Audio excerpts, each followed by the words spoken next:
Welcome to back my new video. So viewers, আজকে আপনাদেরকে আমি একটি এমন প্রসেস দেখাবো। সেই প্রসেসটি হচ্ছে যে একটি অ্যাপস দেখাবো, সেই অ্যাপসের মাধ্যমে আপনি আপনার পাসপোর্ট সাইজের ছবি তৈরি করবেন কিভাবে। তো সেটি আপনাকে আজকে আমি দেখাবো। আপনার প্রথমেই প্লে স্টোরে যাবেন। প্লে স্টোরে গিয়ে আপনি সার্চ করবেন রিমুভ বিজি। এটি লিখে আপনি সার্চ করবেন। আপনাদের সামনে এই অপশনটি আসবে। এই যে দেখুন, লোগোটি ভালো করে দেখে রাখুন। এরকম একটি লোগো আসবে, এটিকে আপনারা ইনস্টল করবেন। তো আমি আগে ইনস্টল করে রেখেছি সময় বাঁচাবার জন্য। তো আমি ওপেনে ক্লিক করছি। ওপেনে ক্লিক করার পরে এই যে দেখতেই পাচ্ছেন, আপনাদেরকে নিয়ে আসবে এরকম একটি ইন্টারফেসে। তো আপনারা এইগুলো সব অ্যালাউ করে দিবেন। এরপরে আপনাকে গ্যালারিতে যেতে হবে। গ্যালারিতে গিয়ে আপনার যে ফটোটি আপনি এডিট করতে চান, অর্থাৎ পাসপোর্ট সাইজ বানাতে চান, সেটি নেবেন। দেখতেই পাচ্ছেন এই যে হচ্ছে। তো দেখুন ভিউয়ার্স, হয়ে গেছে। এখানে আর কোনো কিছু কাজ করবেন না, এইভাবেই যেমনে আছে ঠিক এইভাবে থাকবে। তো দেখতেই পাচ্ছেন ওটি আসলে রিমুভ হয়ে গেছে, ব্যাকগ্রাউন্ডগুলো রিমুভ হয়ে গেছে, শুধু ছবিটা আছে। এরপরে যে নিচে ডাউনলোড অপশন, এখানে ক্লিক করবেন। তো আমি গ্যালারিতে সেভ করলাম। এই যে দেখতেই পাচ্ছেন কত সুন্দরভাবে চলে আসছে, পিছনেরগুলো কালা হয়ে গেছে।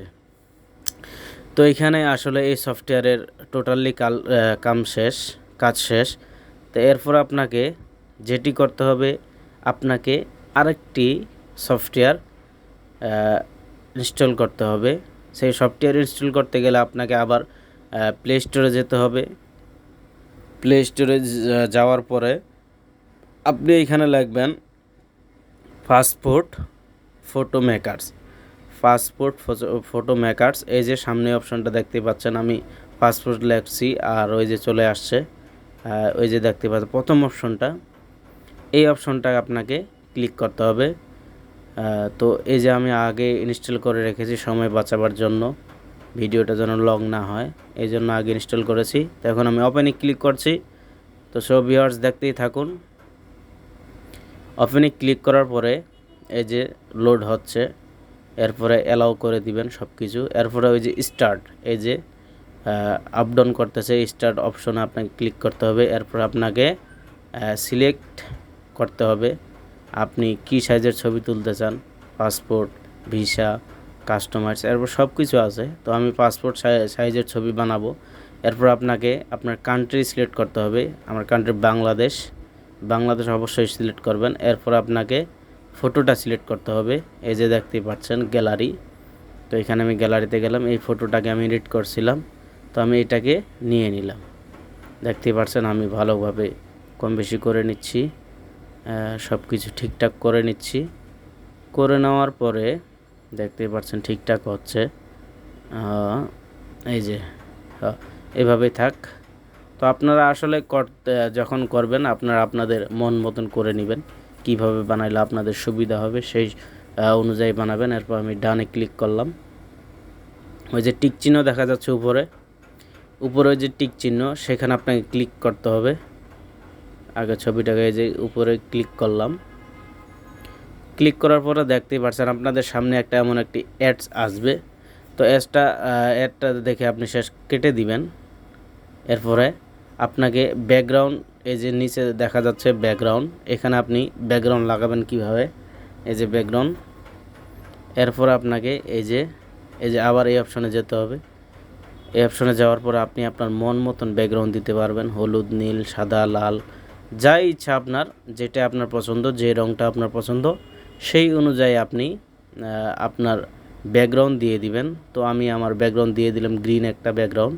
এরপরে আপনাকে আবার ডানে ক্লিক করতে হবে। ওই যে উপরে টিক চিহ্ন দেখা যাচ্ছে, আসলে এইটাও করতে পারেন। এই যে কমানো বাড়ানো আপনার ছবিটাকে ক্লিয়ার করবে আরও, যেটাকে এডিটিং বলি আমরা।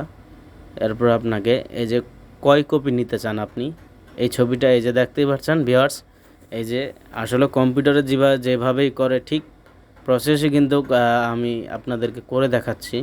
তো এরপর আপনাকে আমি যেহেতু 4 কপি নিব, তো আমি 4 কপি ওপেন করলাম। এই যে দেখতেই পাচ্ছেন আবার একটি অ্যাডস আসছে।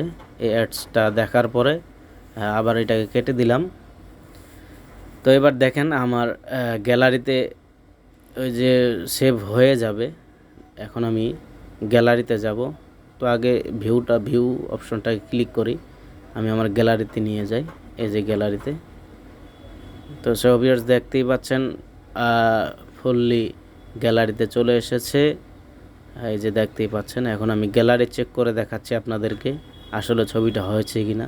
এই যে দেখতেই পাচ্ছেন ছবিটা কত সুন্দরভাবে হয়ে গেছে। এইভাবে আপনি যত ইচ্ছা তত ছবি ডাউনলোড দিয়ে এরপর আপনি এটাকে বের করতে পারেন। তো আমার কাছে এই অ্যাপসটি সাধারণত অনেক ভালোই লেগেছে, ইন্টারেস্টিং একটা অ্যাপস, অনেক ভালো লেগেছে। তো এই জন্য আপনাদেরকে বলবো, আপনি যদি ভিডিওটি নতুন দেখেন অবশ্যই সাবস্ক্রাইব করবেন এবং বেল বাটন ক্লিক করে রাখবেন, পরবর্তী ভিডিও আপনার কাছে পৌঁছে যাবে সবার আগে। তো আজকে এই পর্যন্তই, সবাইকে জানাই আসসালামু আলাইকুম, আল্লাহ হাফেজ।